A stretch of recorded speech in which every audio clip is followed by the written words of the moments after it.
My parents manipulated me in childhood, not allowing me to make friends. They even controlled my time after school. And when I moved away from them, they needed my financial help. Growing up in my house felt like being in a prison, not in the sense of physical walls and bars, but in the way everything in my life was under lock and key, guarded by my father, John. He was the ultimate authority, the one with the final say on everything. When he said something, no one dared to question it, especially not me. My mother, Sarah, just stood there, nodding quietly, never doing anything to shield me from his constant control. It was like she was his silent accomplice in a war I never asked to be a part of. Looking back, I think my earliest memories of him controlling me date back to when I was maybe 4 or 5. You'd think a kid that young could get away with silly things like spilling juice on the carpet or coloring outside the lines, but not with my father. If I made the smallest mistake, he would line me up in front of him, his expression cold and his voice calm in the most terrifying way. "Alex, in this house, there are rules," he'd say, leaning in until his face was inches from mine. "And you will follow them." The rules weren't normal ones, like picking up after myself or being polite. They were more like, never talk back, even if you're right, or stay in your room if there are guests, unless you're invited. Every rule felt designed to make me disappear, to stay out of sight unless he needed to show off his well-behaved son to someone. One rule that I still remember vividly was the eye contact rule. I was not supposed to make eye contact with adults unless they initiated it. I didn't understand it back then, but he'd say things like, "You're too young to have opinions," and "adults don't want to feel challenged." I learned to keep my eyes down and stay quiet because, if I didn't, he'd find a way to teach me a lesson. My mother, Sarah, was no help. She'd watch these encounters with a look that I could only describe as resigned. She never interrupted him, never once told him to ease up. If I got a punishment, she was the one who enforced it. One time, when I was 7, I remember asking her why she didn't help me, why she didn't tell Dad that he was being too hard. Her answer stuck with me. "Alex, your father knows what's best. We need to respect his way of doing things." As I got older, things didn't get easier. In fact, they got worse. I was around 10 years old when he started installing rules around my friendships. I wasn't allowed to bring anyone over to our house unless they were approved. The process of approval involved my dad sitting them down, questioning them like they were up for a job interview. Most of my friends thought he was weird, and over time, they stopped wanting to hang out with me. "Your dad's too intense, man," one of my friends, Ethan, told me once. "I feel like he's trying to scare me away." And maybe that was his plan all along. He wanted to make sure I stayed isolated, that I depended only on him. Without friends, I was just a quiet kid who followed orders. I stopped trying to bring people over. It was easier to keep my head down than to watch him scare away every person who tried to get close to me. School became my escape, but only partially. Dad had rules for that, too. I wasn't allowed to join after-school activities because they're a waste of time. Any interest I showed in sports or clubs was shut down instantly. "You think the world cares if you're good at soccer?" he'd say with a sneer. "The only thing that matters is discipline, not these childish hobbies." One day, I came home with a form for the school's debate club. I'd been handpicked by my teacher because she thought I had potential. I was excited, thinking maybe Dad would finally be proud of me. But when I showed him the form, his face darkened. "Do you think arguing is a respectable activity?" he spat, crumpling the paper in his hand. "There's nothing to gain from mouthing off. Learn to listen." It didn't matter that I'd been chosen, that my teacher thought I was good. In his mind, anything that didn't align with his rigid ideals was worthless. And any time I stepped out of line, he made sure I regretted it. Sometimes it was extra chores or grounding me from the little things I enjoyed, like reading. Other times, he'd sit me down and lecture me for hours, his voice a dull, droning noise that made me feel like I was suffocating. It was worse than any physical punishment because it left me feeling like I was nothing, just a puppet whose strings he held. As I reached my teenage years, the control tightened even more. I wasn't allowed to have a phone because, according to him, teenagers don't need distractions. My school assignments had to be reviewed by him before I submitted them. If I used a word he didn't like, he'd make me rewrite the whole thing. I remember one English paper where I'd written about freedom, thinking it was just an innocent topic, but he tore it apart, telling me, "Freedom is a myth, Alex. You live under rules, and the sooner you accept that, the better." My relationship with my mother became more strained. She was always the one enforcing his punishments, the one who told me to apologize when I'd done nothing wrong. I started to resent her silence, her willingness to stand by and let him dictate every part of my life. Once, during a particularly brutal lecture about respecting authority, I looked at her, hoping for some sign that she'd stand up for me. But she just looked away, her face blank, as if my pain was too inconvenient to acknowledge. One incident stands out among all the rest.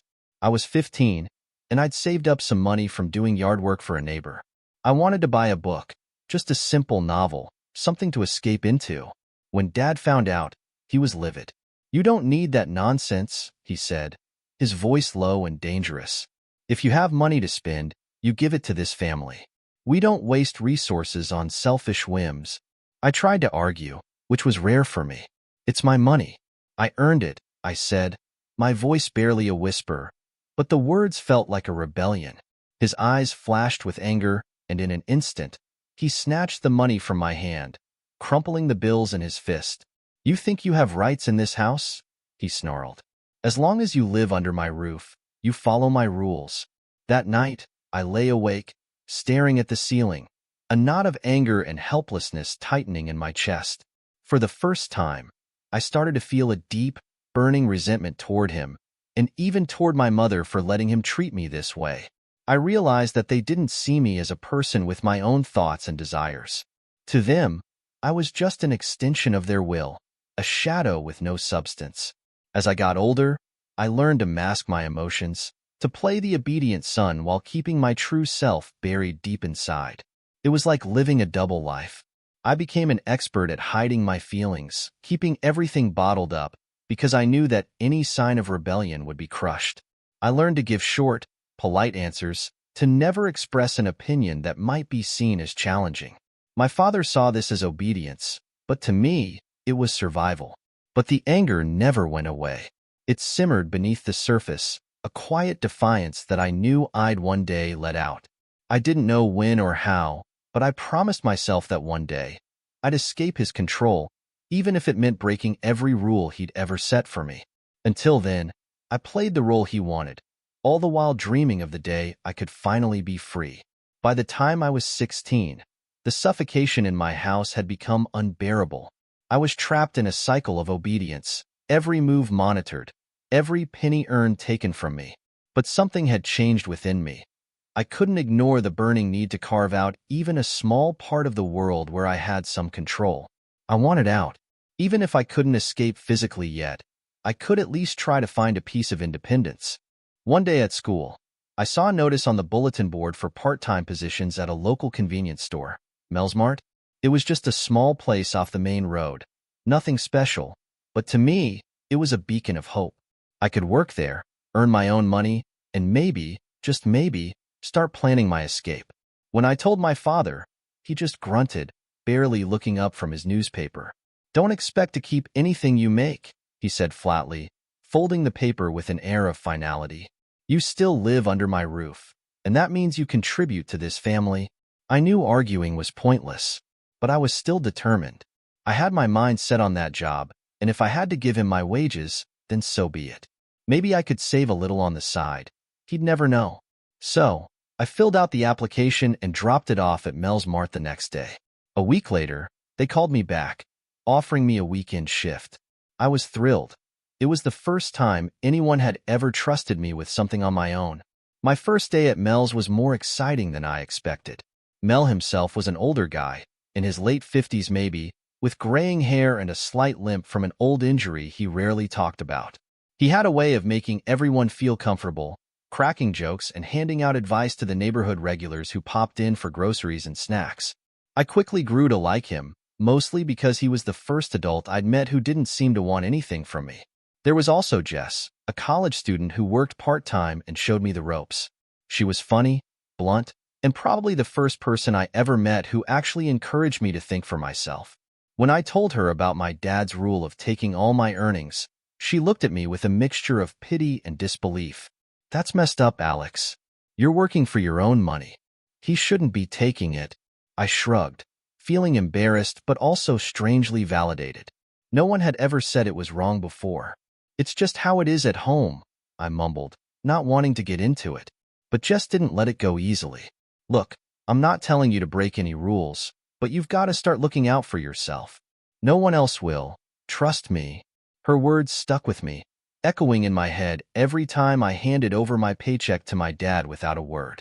Eventually, I started skimming a little off the top. Nothing big, just a few dollars here and there, tucked away in an old shoebox under my bed. It wasn't much, but it was mine. For the first time in my life, I had something my father didn't control, and the feeling was intoxicating. I started fantasizing about what I could do with it. Buy some clothes that weren't hand-me-downs, or maybe get a cheap used phone so I could have a line of communication that was truly mine. But of course, nothing stayed hidden forever. One Saturday after work, I came home to find my father standing by my bed, holding the shoebox. My heart dropped into my stomach. He looked up, his eyes cold and calculating. "Care to explain this?" he asked, his voice dangerously calm. I swallowed hard, feeling my pulse hammer in my ears.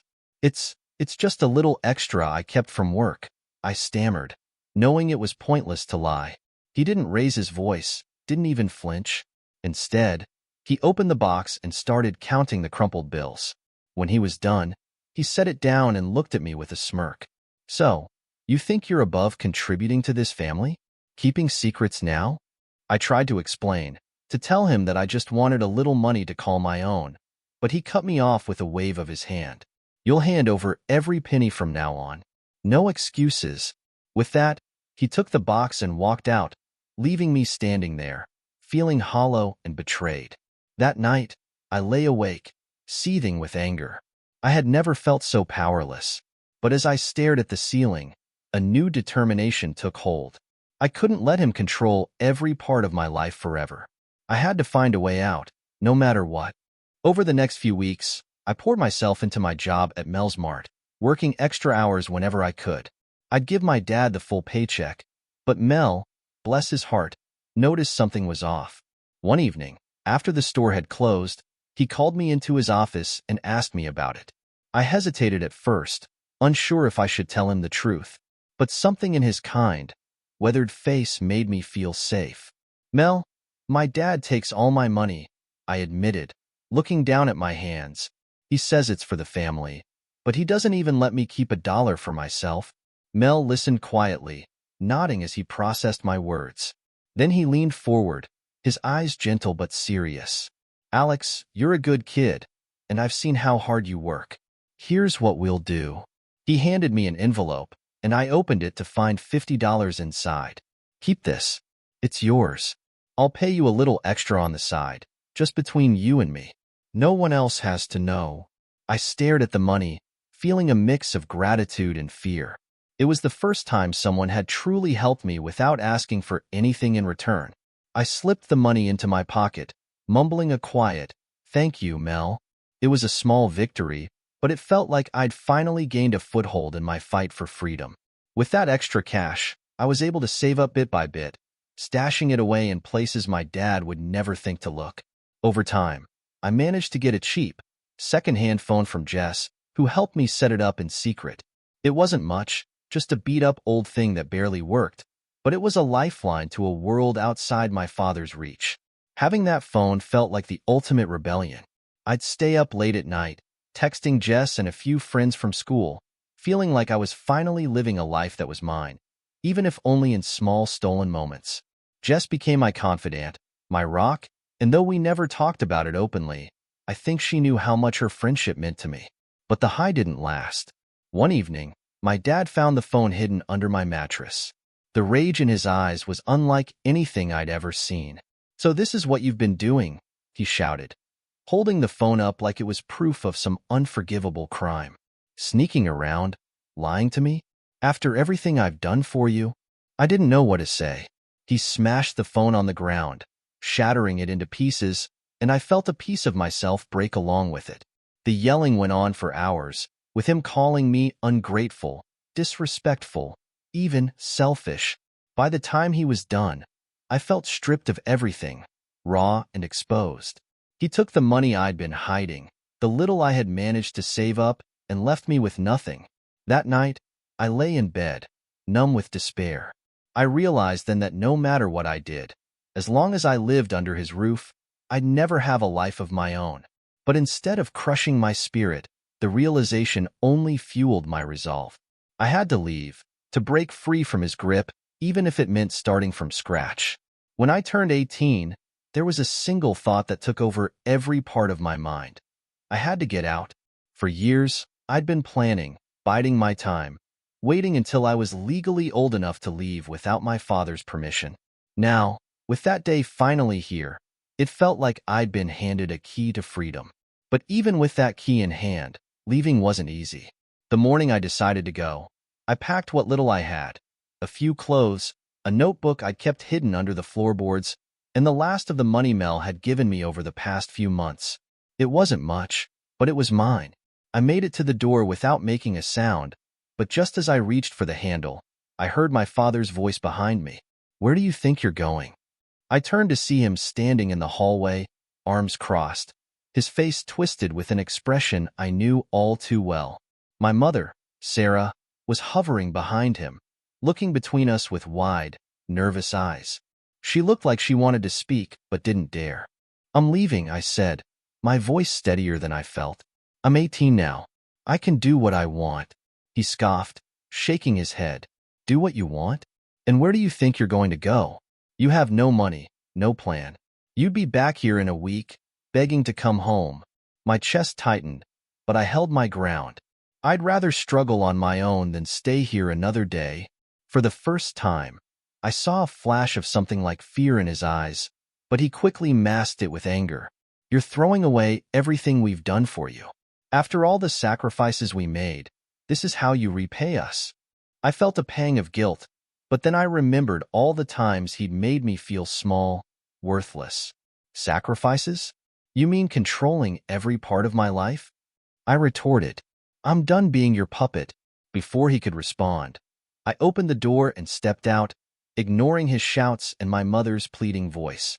I didn't look back, not once, as I walked down the driveway and onto the street. I felt an odd mix of terror and exhilaration. For the first time, I was free, but the freedom came with a price. I had nowhere to go, and I knew my savings wouldn't last long. But I couldn't bring myself to care. Just being away from them was worth any hardship that lay ahead. I spent the first few nights on friends' couches. Jess, from Mel's Mart, let me crash at her place for a few days, but she was already sharing an apartment with 2 roommates, so space was tight. She was supportive, though, and even helped me land a job at a nearby diner where she had some connections. It was part-time, mostly washing dishes and cleaning tables, but it was enough to get me started. Living on my own was harder than I'd imagined. I found a tiny studio apartment on the edge of town, the kind of place that barely had enough space for a bed and a kitchenette. The walls were thin, and I could hear my neighbors arguing almost every night. The pipes rattled whenever I turned on the water, and the single window barely let in any light. But it was mine. It was the first place I'd ever lived where I could shut the door and know that no one would barge in, demanding to know what I was doing. The first few weeks were tough. I'd never had to budget before, never had to worry about things like rent, groceries, and utility bills. I quickly realized that my job at the diner wasn't going to cover everything, so I started picking up extra shifts wherever I could. I barely slept, juggling hours at the diner with a few odd jobs around town. I did everything from cleaning yards to painting fences, anything that would earn me a few extra dollars. Despite the exhaustion, I felt alive in a way I'd never felt at home. Each day was a struggle, but it was my struggle. No one was telling me what to do. No one was hovering over my shoulder, criticizing every decision I made. I was free to make my own mistakes, and somehow, that made all the hardship worth it. One night, after a particularly grueling shift at the diner, I stumbled home to find an envelope stuck under my door. I opened it to find a note from my father, written in his familiar, precise handwriting. It was short, just a few lines, but the message was clear. "You're making a mistake. Come home before you ruin your life." I crumpled the note, feeling a surge of anger. Even now, he was trying to control me, to make me doubt myself. But I wasn't going to let him get inside my head. I was determined to prove him wrong, to show him that I could make it on my own. Over the next few months, I settled into a routine. I made friends at the diner, other people who were scraping by, just trying to get through each day. There was Tom, an older guy who'd been working there for years and always had a story to tell. And then there was Casey, a waitress a few years older than me, who'd grown up in the foster system. She understood what it was like to feel alone, to have no one to rely on but yourself. Casey and I became close, bonding over our shared experiences. She taught me how to navigate life outside of my father's shadow, giving me tips on budgeting, on how to find cheap groceries, even how to fix things around my apartment. One night, after we closed up the diner, she invited me over for a drink, and we talked late into the night. I found myself opening up to her, telling her things I'd never told anyone. As the months passed, I started to feel like I was finally finding my place in the world. I wasn't rich, wasn't successful, but I was independent, and that was more valuable than anything money could buy. But just when I thought I'd left my old life behind, my past came crashing back in a way I never expected. It was a Saturday afternoon, and I was finishing my shift at the diner when I saw him, my father, standing outside the door, watching me with a stern, unreadable expression. I felt my stomach drop. I hadn't seen or spoken to him in months, and the sight of him standing there, so out of place in his crisp suit and tie, filled me with a sense of dread. He walked in, ignoring the curious glances from my coworkers, and sat down at a table near the back. I knew I couldn't avoid him, so I took a deep breath and walked over, my hands shaking. He looked up as I approached, his face as expressionless as ever. "Alex," he said, his voice as cold and commanding as I remembered. "We need to talk." I sat down across from him, feeling like a kid again, small and powerless. He didn't waste time with pleasantries. "You're wasting your life here," he said, his tone flat. "Living in that dump, working for scraps. This isn't what I raised you for." I clenched my fists under the table, forcing myself to stay calm. "Maybe this isn't what you wanted, but it's my life. I'm happy here," he scoffed, shaking his head. "Happy? Working in a greasy diner, barely scraping by? You could be so much more if you'd just come home." I felt a surge of anger. "I'd rather struggle here than go back to living under your rules. I'm done with that." For the first time, he looked genuinely taken aback. "You're really willing to throw everything away? For what? A life of poverty?" I met his gaze, my voice steady. "Yes, because it's my choice." There was a long, tense silence as he stared at me, his expression unreadable. Finally, he stood up, his jaw tight. "Fine," he said, his voice colder than ever.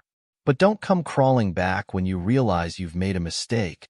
With that, he turned and walked out, leaving me sitting there, feeling a strange mix of relief and sadness. I knew I'd probably lost him for good, that he'd never accept my decision, never understand why I needed to break free. But I also knew that I couldn't live my life for him anymore. This was my path, and I was willing to walk it alone, no matter how hard it got. That night, I sat in my tiny apartment, looking around at the peeling paint, the creaky floorboards, the dim light flickering overhead. It wasn't much, but it was mine, and for the first time, I felt truly at peace. I knew that the road ahead wouldn't be easy, that I'd face challenges I couldn't even imagine. But as long as I had my freedom, I knew I could handle whatever came my way. Going to college felt surreal. I had left my father's control behind and stepped into a place where no one knew my past, my family, or the rules I had lived under for so long. It was both exhilarating and terrifying, like being thrown into the deep end of a pool. I didn't know how to swim yet, but I was ready to learn. I'd spent the summer working double shifts at the diner, scraping together enough money to cover my first semester. Between that, a partial scholarship, and a small student loan, I managed to enroll in a local state college, a couple of hours from home. Close enough that I could visit Jess and my old friends if I wanted, but far enough to make a clean break. I was determined to start fresh. My first day was a whirlwind. I was assigned a dorm room in one of the older buildings, a tiny, cramped space with 2 beds, 2 desks, and barely enough room to walk between them. I'd been too nervous to think much about having a roommate, but when I arrived, there he was, a tall, lanky guy with messy brown hair and a constant, easygoing smile. His name was Ryan. Ryan was everything I wasn't: laid back, confident, and friendly. Within minutes of meeting, he started cracking jokes about the dorm's outdated furniture and the unique aroma coming from the communal bathrooms down the hall. "Smells like opportunity," he said with a grin, nudging me. I couldn't help but laugh. Ryan had a way of making people feel at ease, and I realized that, for the first time in my life, I felt comfortable around someone new. As the weeks went by, I began to settle into college life. Classes were challenging, especially since I hadn't exactly been prepared for this level of independence. No one was checking my homework. No one was telling me when to study or what to prioritize. It was a shock to my system, but also a relief. I could choose my own schedule, decide which classes to take, and, for the first time, pursue subjects I was genuinely interested in. I gravitated towards sociology and psychology, fascinated by the study of human behavior. Maybe it was my way of trying to understand my own family and the forces that had shaped me. Ryan introduced me to his friends, and soon I found myself part of a small but tight-knit group. There was Lena, a fiercely intelligent pre-med student with a sharp wit; Kyle, a computer science major who was quiet but observant; and Emily, an art major with a free spirit and a tendency to show up to class barefoot. Each of them had their quirks, their stories, their dreams. We were a mismatched bunch, but somehow it worked. They accepted me without question, and being around them felt like a breath of fresh air. One Friday night, Ryan convinced us to go to a party off campus. I'd never been to a real party before. Any attempt at socializing had been quashed by my father's rules. But here, there were no rules. The house was packed with people, the music so loud it made my chest vibrate. It was overwhelming, but in a good way. I felt free, part of something bigger than myself. At one point, Lena grabbed my hand and dragged me onto the makeshift dance floor in the living room. "Come on, Alex. You need to loosen up," she shouted over the music, laughing as she pulled me along. I was stiff, awkward, but she didn't seem to care. She danced like no one was watching, and soon enough, I found myself letting go of my inhibitions, if only a little. It was the first time I felt truly alive, like the weight of my past was slipping away, even if just for a few hours. As the semester went on, I started opening up to my friends about my life. One night, during a late study session in the library, Ryan asked me about my family. "You never talk about them," he said, his tone gentle but curious. I hesitated, the memories surfacing like ghosts I wasn't ready to face. But I trusted Ryan, and I knew he wouldn't judge me. So I told him, not everything, but enough. I told him about my father's control, about the years of feeling trapped, about the struggle to break free. Ryan listened quietly, nodding as I spoke. When I was done, he looked at me with a mix of sympathy and admiration. "Man, that's tough," he said, clapping a hand on my shoulder. "But look at you now. You made it out. You're here, and you're doing great." Hearing those words made something shift inside me. I realized that I was finally free from my father's influence, that I was creating a life that was mine and mine alone. It was a small victory, but it meant everything. College wasn't without its challenges, though. I was constantly juggling work, classes, and studying, barely scraping by financially. Some days it felt like I was drowning, but I was too proud to ask for help. I knew that if I faltered, my father would see it as proof that I couldn't make it on my own, and I refused to give him that satisfaction. One night, after a grueling day of classes and a late shift at the diner, I returned to my dorm to find an envelope taped to my door. My heart sank as I recognized my father's handwriting. I tore it open, dreading what I'd find. The letter was short and to the point, his words dripping with contempt. "Alex, you're only fooling yourself.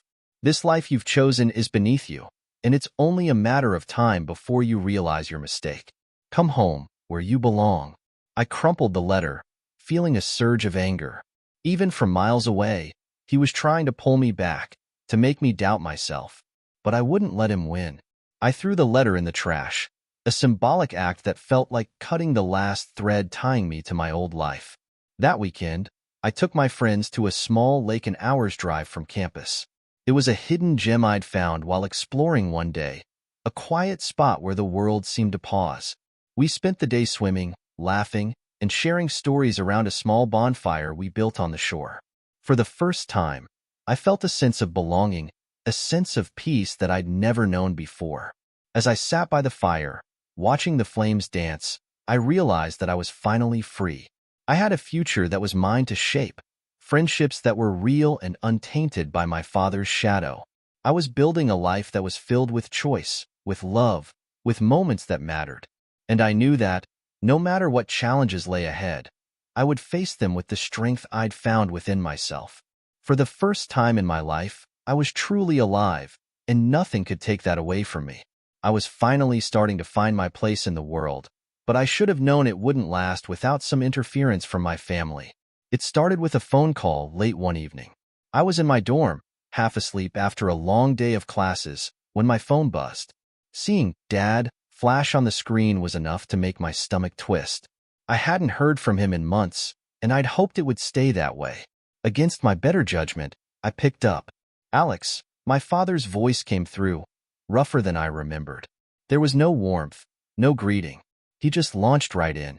"We need to talk." "About what?" I asked, wary. Part of me wanted to hang up, but another part, the part that was still that scared kid under his control, stayed on the line. "There's been trouble," he said, pausing. I could almost hear him clenching his jaw. "My business took a hit. Big one. I'm out of work, and we're in a tight spot financially." It took me a second to process. My father, the man who had lorded his financial success over everyone, the one who constantly belittled me for working at a diner, was now asking for help. I didn't know whether to feel shocked, vindicated, or furious. "And," I replied, struggling to keep my tone neutral. There was a pause, and then he continued, his voice thick with something that might have been embarrassment. "Alex, we're family. Family helps each other. I know you're making a bit of money with your part-time job, and we could use some support just until we get back on our feet." I couldn't believe what I was hearing. The same man who took every dollar I earned growing up, who refused to let me keep a single cent for myself, was now asking for a handout.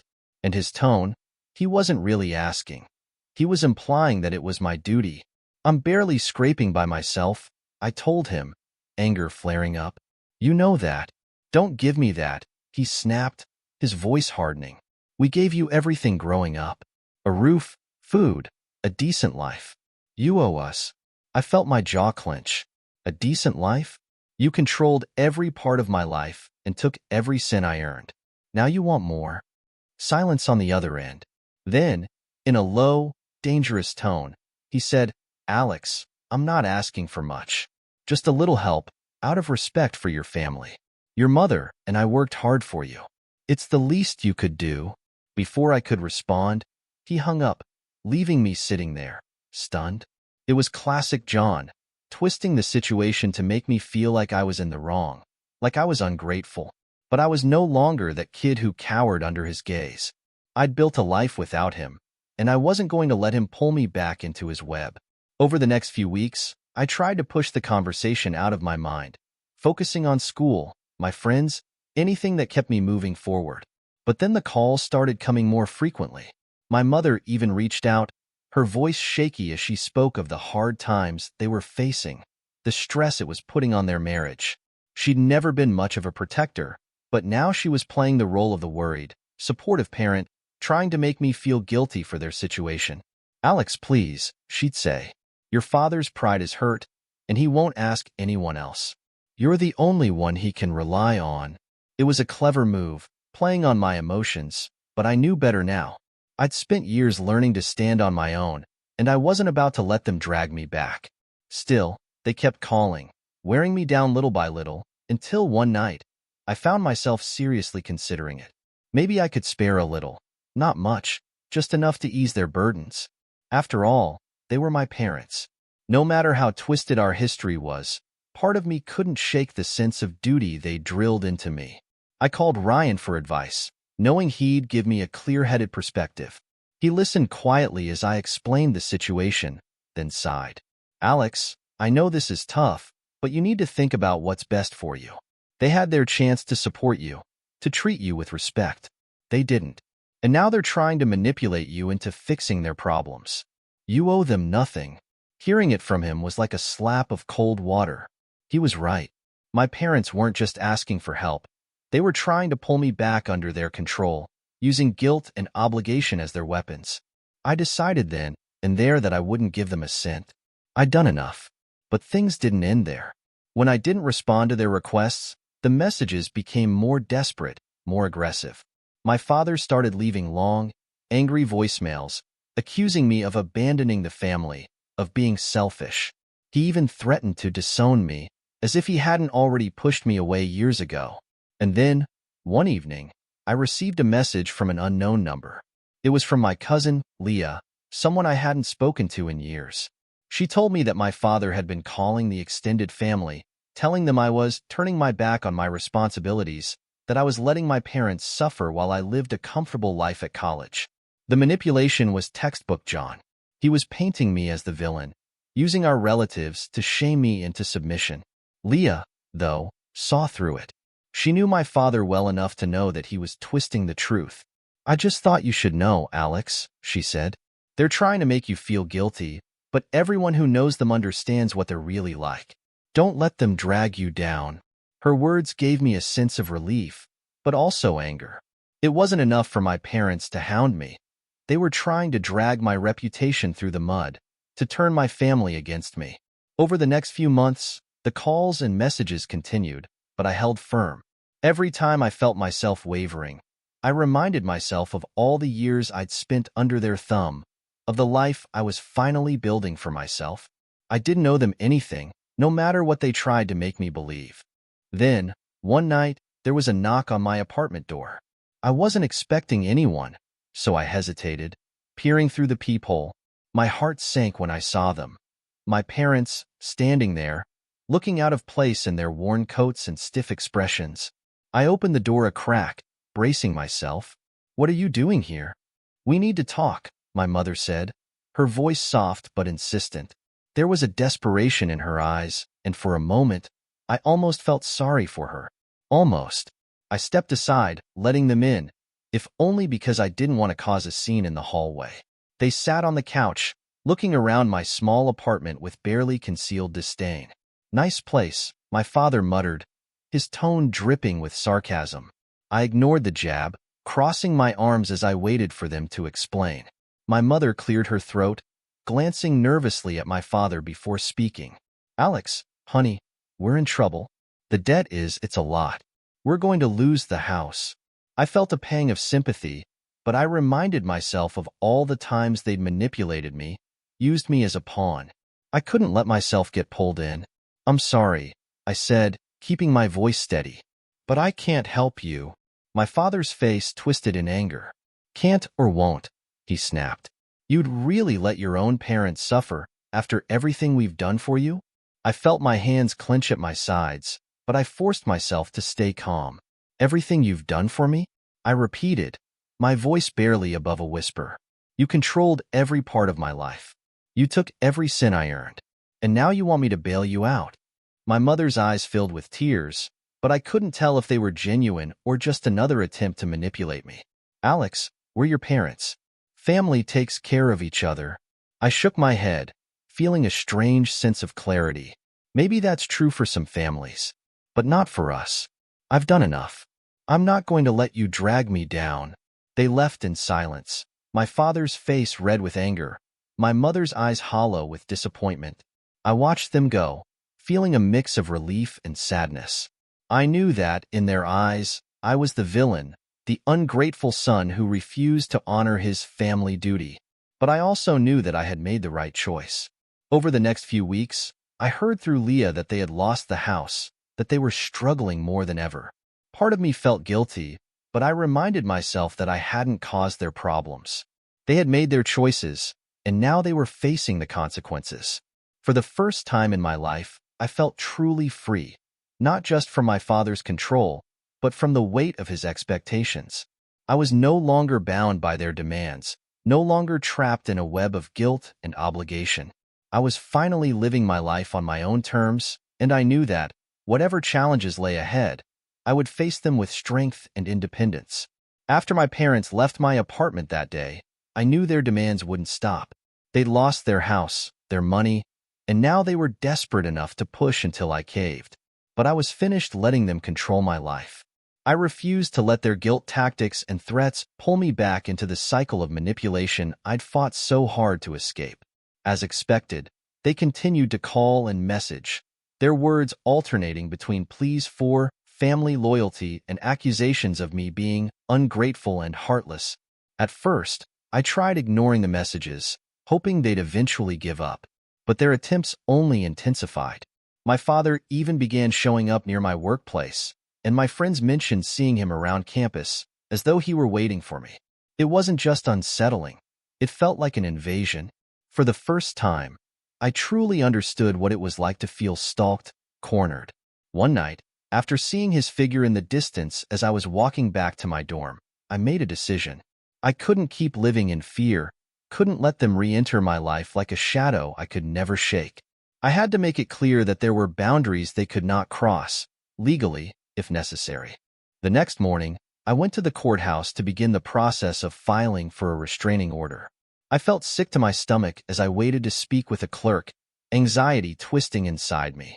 I kept questioning myself, wondering if I was making a big deal out of nothing.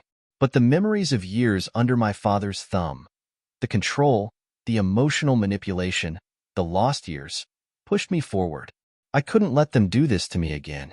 When I finally spoke to the clerk, she listened attentively, her expression compassionate as she took down my details. I explained the years of control, the financial manipulation, and now, the threats and unwanted contact. I just want to move on with my life, I said, feeling a weight lift as I spoke. They keep coming back, and I can't let them do this to me anymore.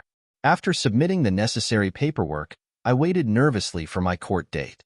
The hearing was brief but intense. My parents were there, their faces a mixture of disbelief and anger. My father tried to twist the situation, painting me as the selfish, ungrateful son who was abandoning his family. But I stood my ground, explaining the years of control and manipulation and the toll it had taken on me. The judge listened quietly, and after a tense deliberation, he granted me the restraining order. As I walked out of the courtroom, I felt an overwhelming sense of relief. I was finally free, not just from their immediate presence, but from the lingering fear that they would try to pull me back. I could finally breathe, knowing that they no longer had the power to intrude on my life whenever they wanted.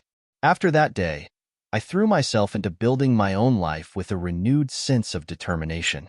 I took extra shifts at the diner, saved every dollar, and started looking for ways to grow beyond where I was. I enrolled in more challenging classes, eager to make the most of my education. Sociology and psychology were fascinating to me. The study of human behavior, the reasons why people act as they do. Maybe it was my way of trying to understand my own family, to make sense of the years I'd spent feeling trapped. My friends were supportive, though some of them didn't entirely understand my decision. Ryan, always straightforward, said, "I get that your parents were tough, but completely cutting them off? Isn't that a bit much?" It's not just about the past, I tried to explain, feeling the familiar pang of needing to justify myself. It's about protecting myself now. They were more than tough. They tried to control every part of me. I can't go back to that. Lena, my friend from college, nodded quietly. She understood in a way that not everyone did, having grown up with parents who pushed her toward a career she didn't want. Sometimes, family isn't really family, she said softly. Sometimes, they're just people who think they own you. Her words hit hard, but they felt true. I realized that real family, real support, wasn't about controlling someone's life. It was about giving them the space to grow, to make their own choices without strings attached. And as painful as it was to admit, my parents had never done that for me. With each passing day, I felt my confidence grow. I started focusing more on my future, planning a path that would allow me to support myself fully. I enrolled in an internship program related to behavioral studies, where I met Dr. Caroline Myers, a professor who quickly became a mentor. She was sharp, insightful, and treated me as an equal, never talking down or making me feel small. For the first time, I felt like someone saw potential in me, and it made me want to push myself even harder. Under her guidance, I began to excel in my studies, realizing that I had a passion for understanding people's motivations, their fears, and their hidden strengths. My internship gave me hands-on experience with real cases, people who had been through their own battles, and it opened my eyes to the resilience that lay within us all.